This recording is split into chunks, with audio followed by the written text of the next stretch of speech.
A paz do Senhor a todos os nossos amados irmãos.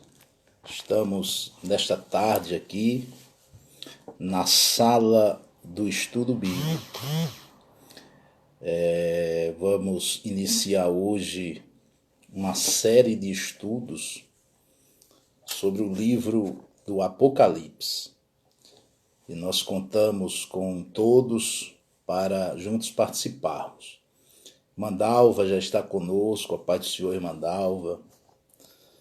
Vamos compartilhando, gente, para que o maior número possível possa participar desta série de estudos no livro do Apocalipse.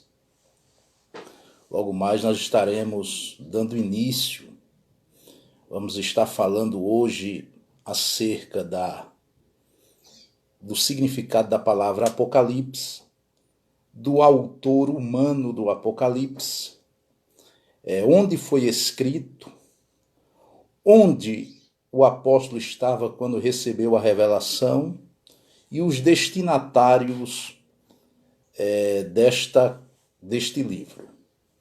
Vamos compartilhando, porque logo mais vamos estar estudando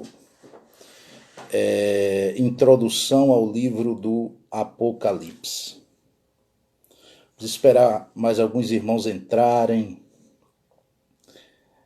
O Júnior, aquele abraço, Júnior, Deus abençoe. Júnior França, o nosso evangelista. Mateus Henrique, a paz do Senhor. Minha esposa, a pastora Edna, já está conosco também. Vamos entrando, compartilhando. Rosimari, a paz do Senhor, Deus abençoe. Vamos compartilhando, irmãos, para que possamos participar. Luzimar, o Léo, aquele abraço, Luzimar. Pai do Senhor Jesus, Deus abençoe. Vamos participando, interagindo. Você pode enviar suas perguntas, assim que puder eu estarei respondendo. Irmã Ivone, a paz do Senhor, irmã Ivone, Deus abençoe. Vamos entrando, irmãos, e participando deste tempo de estudo bíblico. Irmã Isabel, irmão Jorge, a paz do Senhor. A tia Isa Reis, uma bênção, trabalha no Ministério Infantil. Irmão Ezequiel, irmã Maria aí em São Roque. Evangelista irmão Wilson. Irmã H, paz do Senhor, pastor Joel, aquele abraço. Vamos participando, irmãos, para juntos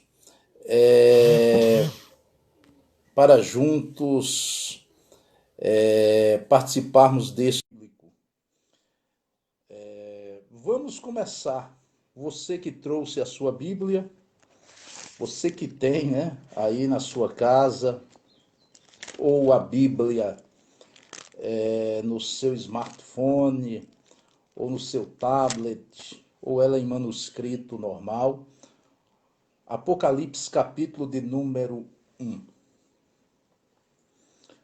O Apocalipse é o livro mais notável de todo o cânon sagrado. O Apocalipse é uma revelação quanto ao seu conteúdo, mas em relação à sua mensagem, é uma profecia. E em relação aos seus destinatários, é uma epístola. O livro do Apocalipse é o último livro do cânon sagrado. Os irmãos sabem que a Bíblia tem 2 testamentos. Os judeus chamam o Antigo Testamento de o Primeiro Testamento. Nós chamamos de Antigo Testamento e o Novo Testamento. O Novo Testamento, ele é composto de 27 livros. Os 27 livros, eles estão divididos em seções. Por exemplo, nós temos os 4 evangelhos, que são considerados biografias do Senhor Jesus. Mateus, Marcos, Lucas e João. Cada um dos evangelistas escreveu para um público-alvo. Por exemplo, Mateus escreveu para os judeus e apresentou Jesus como o Rei Messias. Marcos escreveu para os romanos e apresentou Jesus como servo. Lucas escreveu para os gregos e apresentou Jesus como o homem perfeito. João é o evangelho universal, ele escreve para todos os povos e apresenta Jesus como o Verbo. O livro de Atos dos Apóstolos é um livro histórico, escrito pelo doutor Lucas. Narra os 35 primeiros anos da história da igreja. Nós temos 21 epístolas, elas vão de Romanos até Judas, que formam a espinha doutrinária da igreja. E temos o livro de cunho profético, que é o livro do Apocalipse. Por que devemos estudar o livro do Apocalipse? Em primeiro lugar, porque este livro é destinado a todos os cristãos em todos os tempos. Este livro não estava apenas endereçado aos cristãos do primeiro século.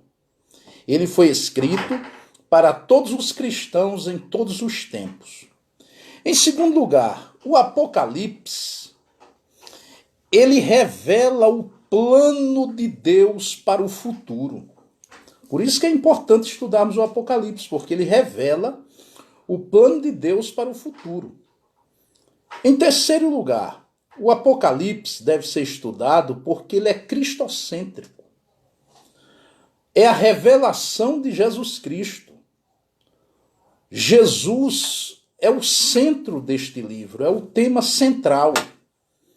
O Cordeiro é mencionado 29 vezes neste livro.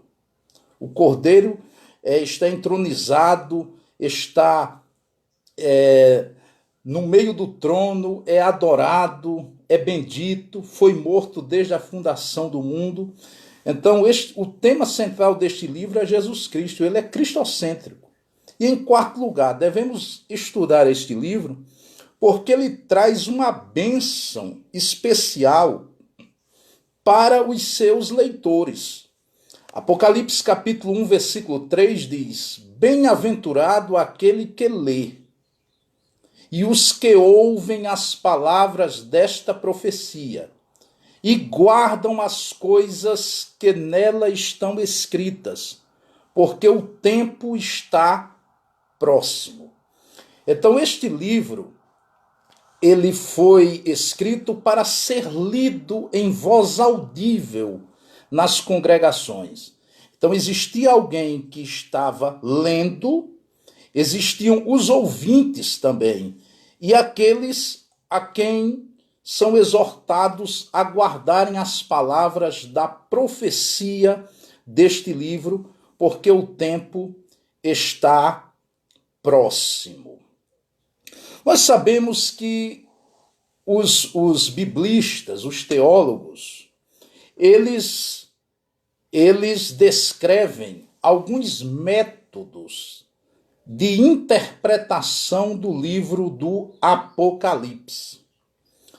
Os 4 métodos mais famosos são, primeiro, o método preterista. Segundo, esta corrente teológica, tudo que está escrito no Apocalipse cumpriu-se no primeiro século. Tudo que está escrito foi voltado para os crentes do primeiro século. Isso é um método de interpretação, um método preterista. Depois tem um método histórico, um método idealista e um método futurista. Cada um desses métodos, eles devem ser analisados. Eu sempre costumo basear os meus estudos nos métodos histórico-futurista. Sim, porque acredito que é o método que mais encaixa-se na interpretação do Apocalipse. A palavra Apocalipse significa revelação. O primeiro versículo do primeiro capítulo está escrito: revelação de Jesus Cristo, a qual Deus lhe deu, para mostrar aos seus servos as coisas que brevemente devem acontecer. E pelo seu anjo as enviou e as notificou a João, o seu servo. Eu quero deter-me um pouco aqui neste primeiro versículo, que é a chave hermenêutica para a compreensão de todo o livro. Este livro que tem 22 capítulos e 404 versículos. Desses 404 versículos, 383 são de profecias, são proféticos. Então este livro tem 95% de profecia. Preste atenção. A revelação de Jesus Cristo, que é justamente descrita neste livro, que nós conhecemos como Apocalipse, a palavra Apocalipse no grego significa revelação. Nós temos que entender algo muito importante. Deuteronômio 29, versículo 29, diz: as coisas encobertas são para o Senhor nosso Deus, porém as reveladas são para nós e para os nossos filhos. Amós 3, versículo 7 diz: certamente o Senhor Jeová não fará coisa alguma sem antes não revelar o segredo aos seus servos, os profetas. Então, a palavra Apocalipse, revelação, quer dizer descortinar o véu. Revelar aquilo que estava oculto. No momento em que o mistério é revelado, ele deixa de ser mistério para ser revelação. Então o Apocalipse é a revelação de Jesus Cristo. É verdade que tem pessoas que não gostam de ler o Apocalipse e nem de ouvir assuntos concernentes ao Apocalipse, porque sentem pavor, sentem fobia. Mas escute-me, este livro é a revelação de Jesus Cristo, a qual Deus lhe deu para mostrar aos seus servos. Outra coisa interessante, este livro é um livro para quem é servo. É a revelação para os servos. A palavra hebraica para servo é ebed, e para grego é doulos. Ambos significam comprados por dinheiro. 1 Coríntios 6, versículo 20, Paulo disse: fostes comprados por bom preço. Glorificai, pois, a Deus no vosso corpo e no vosso espírito, os quais pertencem a Deus. O Apocalipse é um livro para quem é servo. É revelação para servos. As coisas que brevemente devem acontecer pelo seu anjo. A primeira vez que a palavra anjo aparece no Apocalipse, e nós vamos ver ao longo deste livro muitas menções aos anjos. Eles estão sempre envolvidos na revelação, desde o primeiro capítulo até o último capítulo. No último capítulo, no capítulo 22, versículo 16, nós encontramos a última menção ao anjo. Jesus disse: eu, Jesus, enviei o meu anjo para vos testificar essas coisas nas igrejas. Eu sou a raiz e a geração de Davi e a resplandecente estrela da manhã. A palavra anjo em grego é ângelos, significa mensageiro. Essa palavra pode ser aplicada a um mensageiro celestial ou um mensageiro humano. Ou também pode ser empregada até a um mensageiro, no caso, um adversário, um espírito. Esta palavra pode ser aplicada também. A palavra anjo, a palavra mensageiro. Observem o autor humano desta obra. Ele se identifica pelo menos 3 vezes no capítulo 1. Capítulo 1 e versículo 1, capítulo 1 e versículo 4 e capítulo 1 e versículo 9. Ele se identifica como João. A palavra hebraica para João é Yoshanan. A tradição da igreja, desde o ano 150 da era cristã, atribui a João o evangelista. João o evangelista, ele era filho de Zebedeu e Salomé, irmão de Tiago, o maior. João, a tradição atribui a João o evangelho, que traz o seu nome, 3 epístolas e o Apocalipse. Ele no evangelho não se identifica. Ele é conhecido como o discípulo a quem Jesus amava. Na primeira epístola, ele não se identifica. Na primeira, na segunda e na terceira epístolas, ele se autodenomina o ancião ou o presbítero. No livro do Apocalipse, ele se identifica pelo menos 5 vezes. Ele é chamado de João. E a tradição cristã, a partir do ano 150, com Justino Marte, atribui a João evangelista. E depois, no ano 200 da era cristã, Irineu, bispo de Lyon. Tanto Irineu como Justino viveram na Ásia Menor. Atribui a autoria humana a João. Ele que é conhecido como o missionário da Jônia, o evangelista do verbo, o teólogo, o divino, o vidente de Pátimos. Este homem mostra o local onde estava quando recebeu a revelação. Apocalipse 1:9 ele diz: "E eu, João, que também sou vosso irmão e companheiro, na aflição, no reino e na paciência de Jesus Cristo. Estava na ilha chamada Pátimos, por causa da palavra de Deus e do testemunho de Jesus Cristo." Observe, ele se identifica como um irmão e companheiro, na aflição, no reino e na paciência de Jesus Cristo. Ele disse, estava na ilha chamada Pátimos. Os historiadores dizem que houve 10 grandes perseguições aos cristãos no Império Romano, começando com Nero e terminando com Diocleciano no 3º século. E João havia sido deportado no período do reinado de Domiciano, que reinou de 81 a 96 depois de Cristo. A ilha de Pátimos, uma ilha rochosa no mar Egeu, era considerada uma penitenciária no 1º século. Os presos hostis ao império eram banidos para trabalharem nas minas desta ilha rochosa e vulcânica. Ali João fora deportado e ele diz, por causa da palavra de Deus e do testemunho de Jesus Cristo. Esta ilha ficava a 80 ou 100 quilômetros da cidade de Éfeso. Cidade esta em que João havia sido pastor.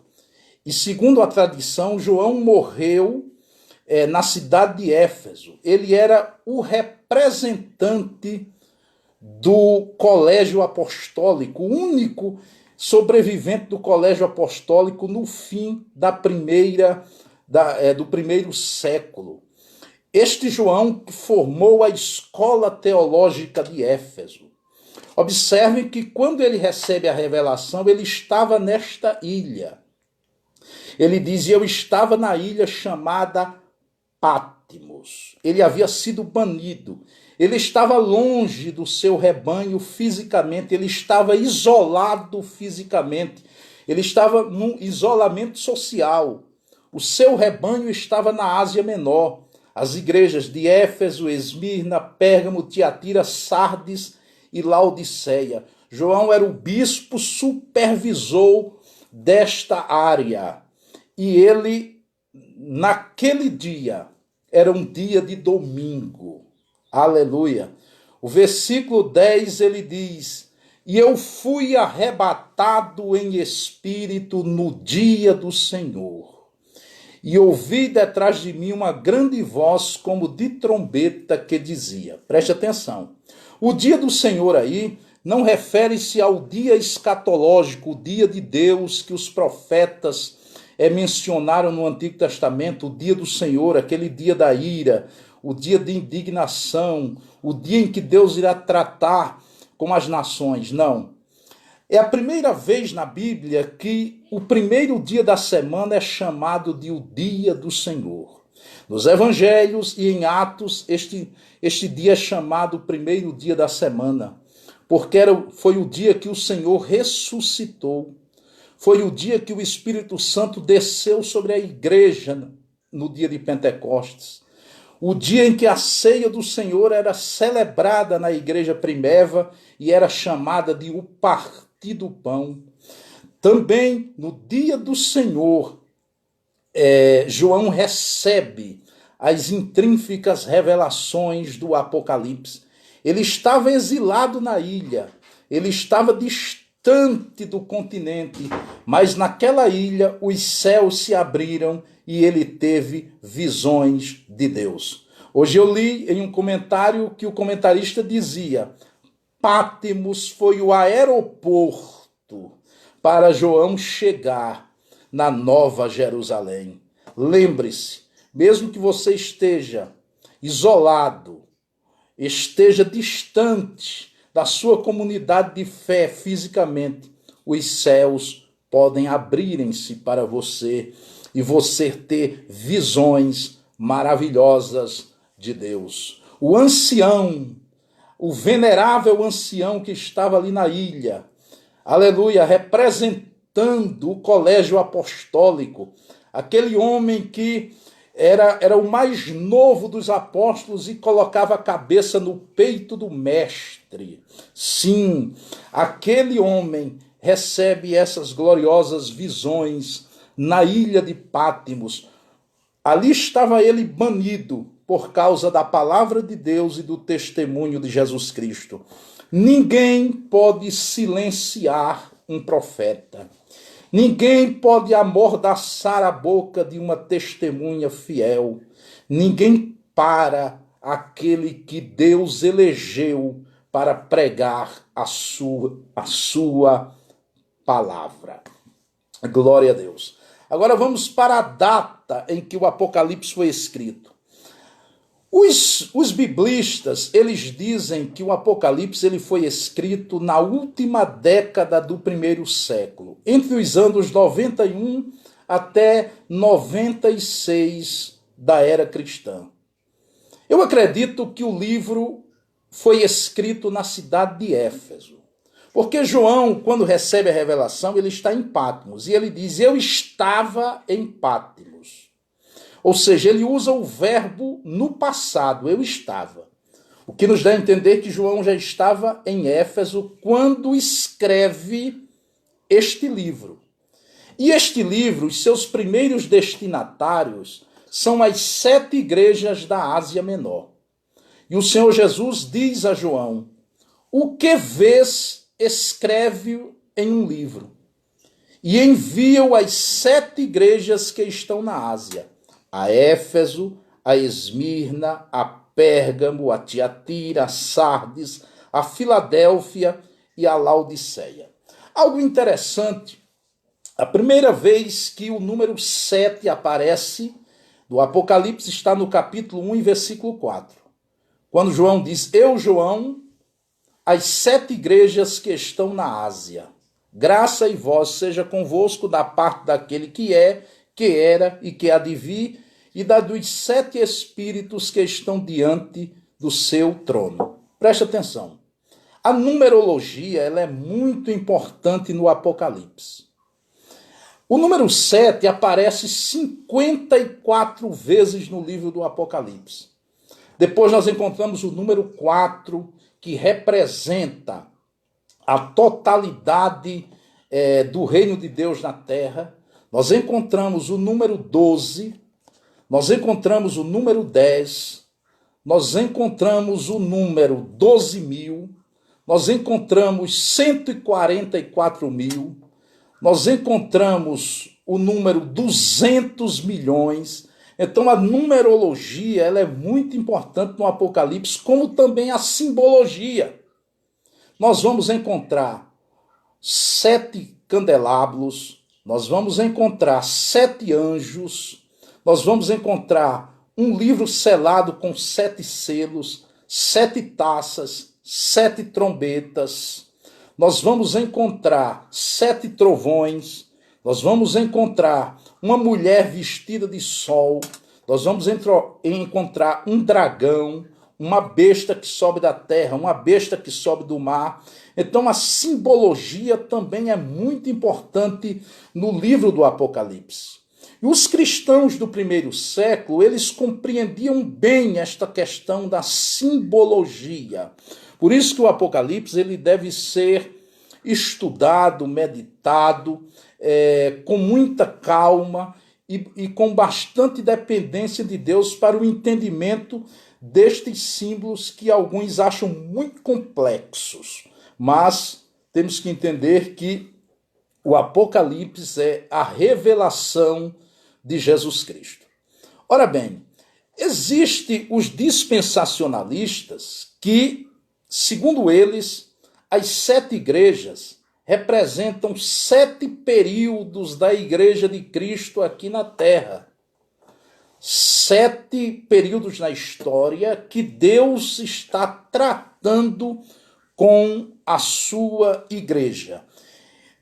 Essa questão das 7 igrejas nós vamos estudar, entrar na segunda aula amanhã. Mas hoje vamos nos deter à primeira parte do livro. Porque o livro do Apocalipse, o próprio Jesus dividiu em 3 partes. Apocalipse 1:19, ele disse a João: escreve as coisas que vistes, as que são e as que depois destas hão de acontecer. As coisas que vistes está relacionada à visão que João teve do Cristo glorificado na ilha de Patmos, aquilo que está no capítulo 1. As coisas que são tudo aquilo que está relacionado aos capítulos 2 e 3, concernente às 7 igrejas históricas da Ásia Menor. E as coisas que hão de acontecer é tudo aquilo que está no capítulo 4 até o capítulo 22 do livro do Apocalipse. Vamos nos deter aqui nas coisas que vistes. João disse, na continuidade da visão, observem que os castiçais é uma simbologia da igreja. O próprio Jesus interpretou isto. No versículo 20 está escrito: o mistério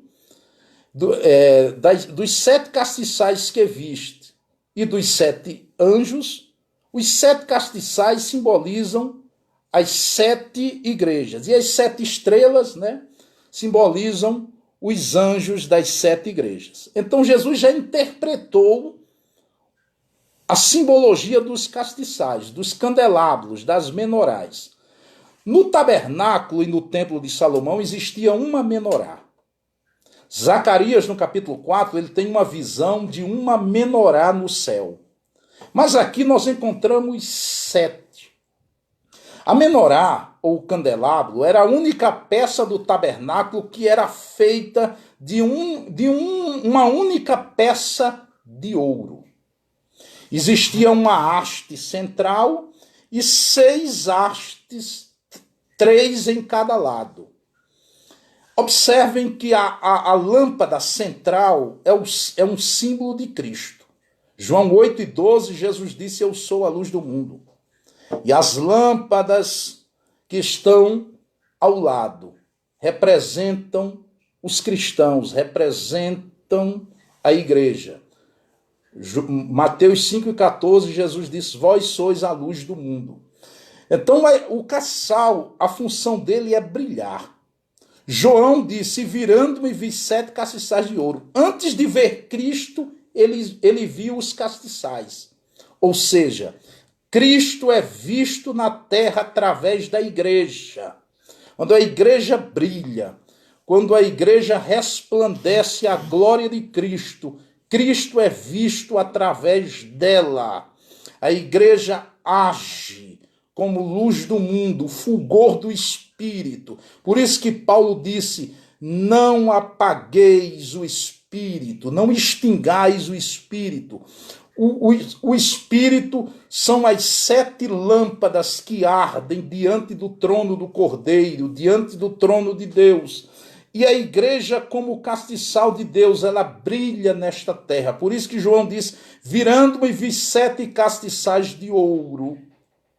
E no meio dos 7 castiçais, um semelhante ao Filho do Homem. Que coisa maravilhosa. Jesus no meio das igrejas. Jesus no meio dos candelabros.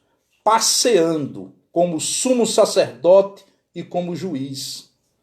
A igreja cristocêntrica é aquela igreja que tem Jesus no meio. Não importa a quantidade de membros, o importante é que Jesus está no meio. Mateus 18, versículo 20, Jesus disse: onde estiverem 2 ou 3 reunidos em meu nome, aí estou eu no meio deles. Virando-me vi 7 castiçais de ouro, e no meio dos 7 castiçais, um semelhante ao Filho do Homem, vestido até os pés de uma veste comprida e cingido pelo peito com um cinto de ouro. Escute, Jesus é visto como sumo sacerdote, com as vestes sacerdotais, com o cinto de ouro. A sua cabeça e cabelos são brancos como lã branca como a neve. Escute, isso nos fala da eternidade do Filho de Deus. Isaías 9, versículo 6 diz: ele é o Pai da eternidade. Os olhos como chamas de fogo. Nos fala que Jesus é aquele que prescruta todas as coisas. Nada está oculto aos seus olhos. Salmos 139 diz: as trevas e a luz são para ele a mesma coisa. Ele tem os olhos como chamas de fogo.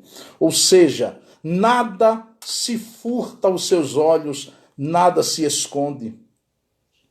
Os seus pés semelhantes a latão reluzente, como se tivessem sido refinados em uma fornalha, e a sua voz como a voz de muitas águas. Aqui está o Cristo onipotente. Isso me faz lembrar quando ele estava crucificado. A sua voz rouca, embargada, ele clamou: Pai, nas tuas mãos entrego o meu espírito. Está consumado. Mas aqui nós encontramos a poderosa voz do Cristo glorificado, do Cristo redivivo, a voz como a voz de muitas águas. E ele tinha na sua destra, a mão direita, 7 estrelas, que Jesus já interpretou este símbolo como os anjos das 7 igrejas. Há intérpretes que dizem que esses anjos representam guardiões de cada igreja local. E outros intérpretes dizem que são os pastores de cada igreja. Tendo em vista que a palavra anjo quer dizer mensageiro. Pode ser aplicada a um mensageiro celestial ou a um mensageiro humano. Mas preste atenção, essas estrelas estavam na destra, na mão direita, lugar de honra, lugar de privilégio, lugar de posição. Que bênção sabermos que Deus cuida dos seus líderes em suas mãos. Na Epístola de Judas nos fala de estrelas errantes. Aqueles que não estão na mão do sumo sacerdote eterno encontram-se errantes. O lugar do obreiro, o lugar do ministro é nas mãos daquele que sustenta o universo e sustenta todas as coisas. Na sua destra 7 estrelas, e da sua boca saía uma aguda espada de 2 fios ou 2 gumes. Observem que a palavra do julgamento sai da boca do juiz. Jesus disse: o Pai a ninguém julga, mas deu ao Filho todo o juízo. Jesus é o grande juiz que julgará os vivos e os mortos na sua vinda e no seu reino. E a sua palavra, como espada, ela é viva e eficaz e mais penetrante do que espada alguma de dois gumes.